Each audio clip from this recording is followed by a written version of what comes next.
une masse de 10 kg se déplace sans frottement sur un plan horizontal. On sait qu'on n'a pas de plan incliné ici, mais un plan horizontal, ça c'est déjà une chose. Et c'est une masse de 10 kg qui se déplace, alors il n'y a pas de frottement. Voilà, sur un plan horizontal avec une vitesse de 10 mètres par seconde, ça c'est sa vitesse. Alors elle vient heurter, de faire un choc, elle vient heurter un ressort de raideur K égale 100 newtons par mètre. On demande de calculer la distance parcourue par la masse pour que celle-ci soit arrêtée. Alors on va mettre le contexte.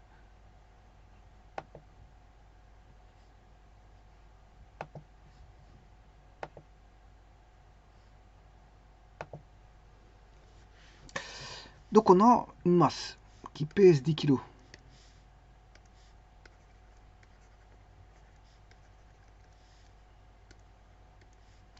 Alors il est sur un plan horizontal. Sur ce plan horizontal se trouve un ressort.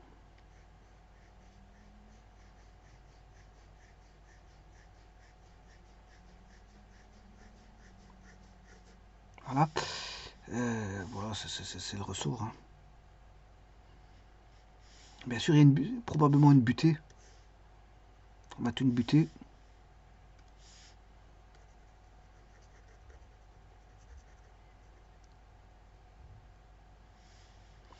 Alors, le ressort, c'est constante du ressort, la constante de raideur du ressort, c'est 100 newtons par mètre.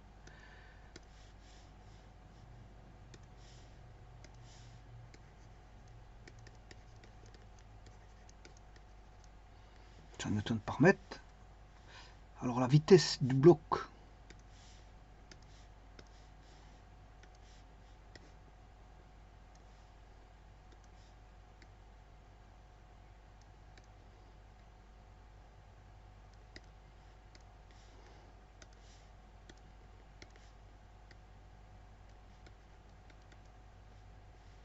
alors la norme de V, c'est 10 mètres par seconde. Ouais, c'est des nombres faciles. 10 kg, 10 mètres par seconde, tralali, tralala. Bon, je crois. Je veux te voir. Ouais, c'est bien 10 mètres par seconde, c'est bien 10 kg. On a bien affaire à 10 kg. Bon, c'est multiple de 10. Hein. 10 kg, 10 mètres par seconde et 100 newtons par mètre pour la constante de raideur du ressort. On demande de calculer la distance parcourue par la masse pour que celle-ci soit arrêtée. Donc c'est-à-dire que la vitesse soit nulle. Alors, le fait d'être en mouvement comme ceci, la masse a une certaine énergie cinétique. Alors l'énergie cinétique, c'est égal à 1 demi la masse qu'on connaît, V carré, on connaît sa vitesse. Donc jusque-là, il n'y a pas trop de difficultés. Donc je vais calculer, c'est 1 demi fois 10 au carré, ça fait 100, 1000 divisé par 2, 500 joules. C'est-à-dire 1 demi kilojoule. C'est un demi-kilojoule. Alors là, il va avoir un trajet voilà, possible qui va venir comprimer. Le ressort va se comprimer. Il vient heurter le ressort, mais le ressort va se comprimer. Et puis la masse va s'arrêter. Va s'arrêter. Supposons qu'ici, la masse, elle arrive comme ceci. Voilà, elle touche le ressort est comprimé. Voilà, il va s'arrêter par exemple ici. Par exemple. Hein. Alors l'exemple, c'est pas un exemple, parce qu'il faut le calculer. C'est pas par exemple, c'est en vérité, il faut le calculer. Donc, on peut se dire que la variation de travail qui va avoir lieu, c'est la force fois dl.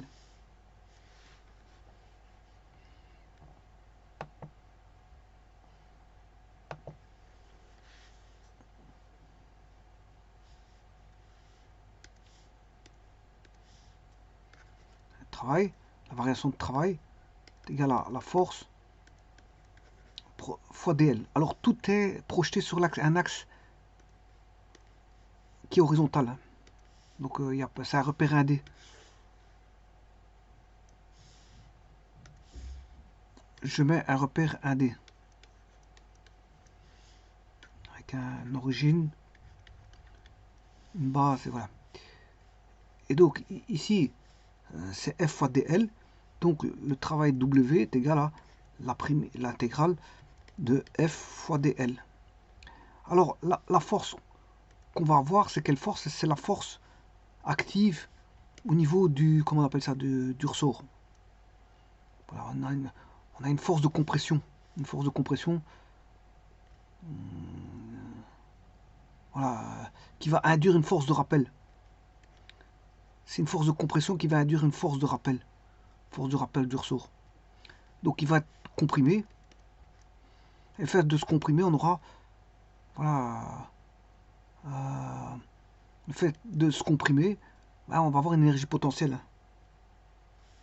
du ressort qui pourra effectuer un travail. Voilà, au travers d'une force de rappel. Alors, le travail, c'est F fois dl. Et le ressort va se va comprimer d'une longueur, par exemple hein, que je vais appeler x.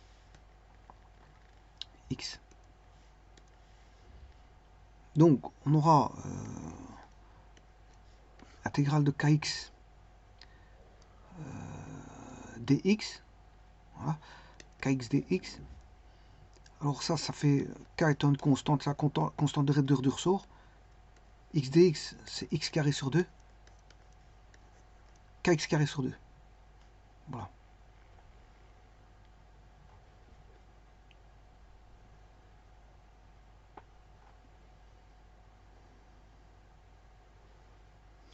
Normalement, comme c'est une primitive,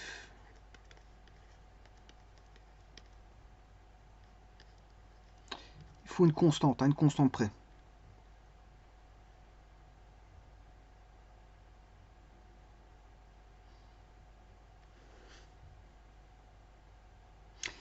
Bon.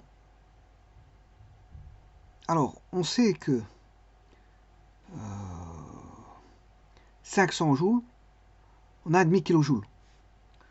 Donc cette énergie fait un demi kilojoule.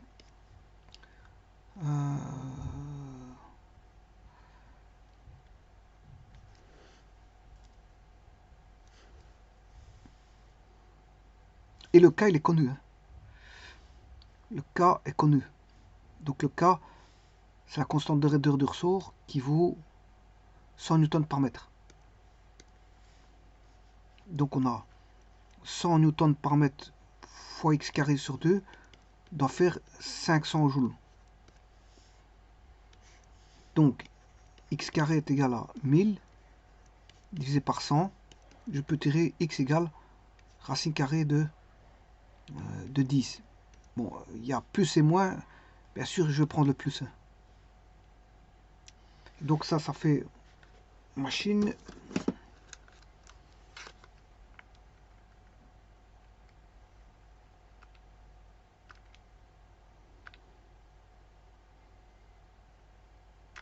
Voilà, 3,16, 22, 77, 66, ce qui fait 3,16 environ.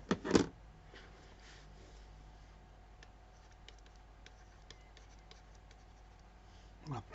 Donc en d'autres termes, qu'est-ce que j'ai dit? Ben, j'ai dit que bon, l'énergie cinétique est transformée en énergie potentielle du ressort. Hein. L'énergie cinétique est transformée en énergie potentielle. Ah non, non, je m'excuse.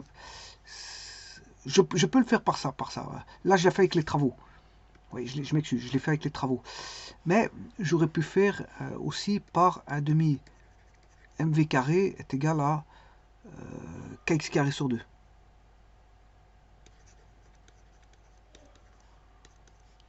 Voilà. Donc, est-ce que je connais la masse? Oui. Donc, 10, c'est la masse.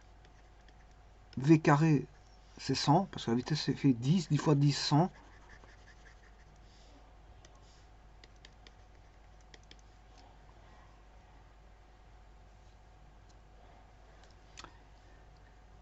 égal à constante de raideur, c'est 100, fois x carré sur 2.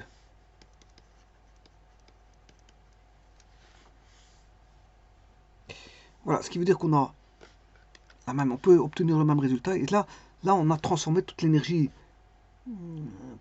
cinétique, c'est transformé en énergie potentielle.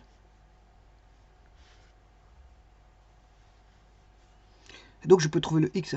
Le x est racine carrée de 10, c'est-à-dire 3,16 mètres. C'est la même chose. Là, je l'ai fait avec les travaux. Je l'ai fait avec les travaux. Voilà. J'ai évalué le travail. Une force fois un déplacement. C'est la force de compression qui va aller sur le ressort, qui va comprimer le ressort d'une distance x.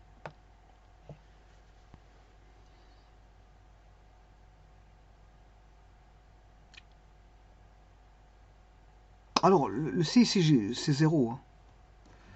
Si je devais prendre des conditions initiales, la constante vaut 0 ici. Elle vaut 0.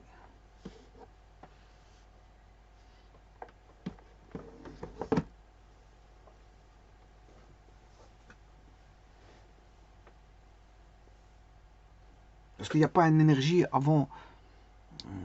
Il y a la compression. Soit, il y a deux manières de faire ce problème-là. Soit j'évalue au travers de l'énergie cinétique. Donc à ce moment-là, il faut que je regarde le bloc qui est en mouvement. Là, le bloc qui est en mouvement. Là, je peux le faire. Hein. Ça, c'est ce que j'ai fait avant. C'est ce que j'ai fait ici. J'évalue le bloc en mouvement et qui vient foncer sur heurter, si vous voulez, le ressort.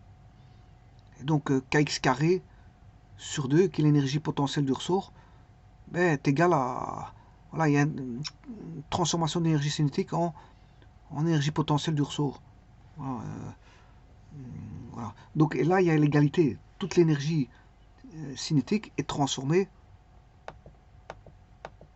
Toute l'énergie cinétique du bloc est transformée en, voilà, en force, voilà, de compression du ressort. Et cette force de compression du ressort va induire une force de rappel, bien sûr, hein, du ressort. Et donc, je fais un demi mv carré est égal à kx carré. Et ça, c'est la première méthode. Mais une seconde méthode, c'est de se dire, bon, on va évaluer, voilà, l'énergie totale. Ouais, de toute façon, ici, ouais, qui provient aussi de l'énergie cinétique. Hein. Bon, c'est les mêmes méthodes. Parce que le A demi mv carré, c'est les mêmes méthodes. J'ai rien dit. J'ai rien dit. Il n'y a qu'une et une seule méthode. Voilà, c'est en passant par l'énergie cinétique. À partir de l'énergie cinétique, j'ai... parce que ça, j'ai volé l'énergie cinétique à gauche. Voilà, et puis l'énergie, transfert d'énergie, sous forme d'énergie potentielle. Donc l'énergie cinétique est égale à l'énergie potentielle. Par contre, ici, c'est pas ce que j'ai fait. J'ai presque fait ça. Parce que j'ai évalué l'énergie cinétique séparément. Ensuite, j'ai calculé voilà, la force, l'énergie potentielle du ressort à partir d'une force fois un déplacement, c'est-à-dire d'un travail. Donc, en calculant cette intégrale, ben, j'obtiens voilà, kx carré sur 2, qui est la force de l'énergie potentielle du ressort. Donc, il va y avoir un transfert d'énergie. Alors ici, je l'ai fait avec les travaux, c'est simplement ça. Mais j'ai dû quand même calculer le travail. Son bilan énergétique provient de l'énergie cinétique. Hein. L'énergie cinétique va provoquer un travail qui est une force fois un déplacement. Et ce déplacement de quoi? C'est du ressort. Hein. Déplacement du ressort voilà, qui va se comprimer une valeur dx.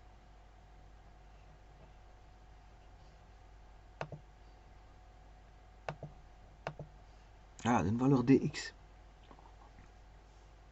Et donc on s'est trouvé le x.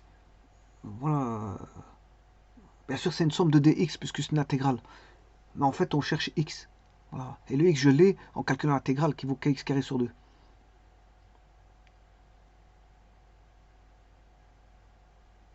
Alors ici, je vous rappelle que l'énergie du ressort, au départ, si le ressort est détendu, l'énergie vaut zéro. Voilà. L'énergie vaut zéro. Si on le comprime, là à ce moment-là, il commence à avoir une énergie. Plus on comprime, et plus le x augmente, et plus le x augmente, et plus on a le kx carré sur 2 qui augmente. Hein. Donc l'énergie potentielle augmente, plus on le comprime. Hein. Plus on comprime, et plus son énergie potentielle est grande. Et on peut effectuer un travail, par exemple, pour repousser une balle ou quelque chose comme ça. Je mets une balle, je lâche le ressort et le ballon part. Et cette énergie cinétique que la balle va avoir dépendra de l'énergie potentielle du ressort qu'elle a accumulée, que le ressort a accumulé en énergie potentielle.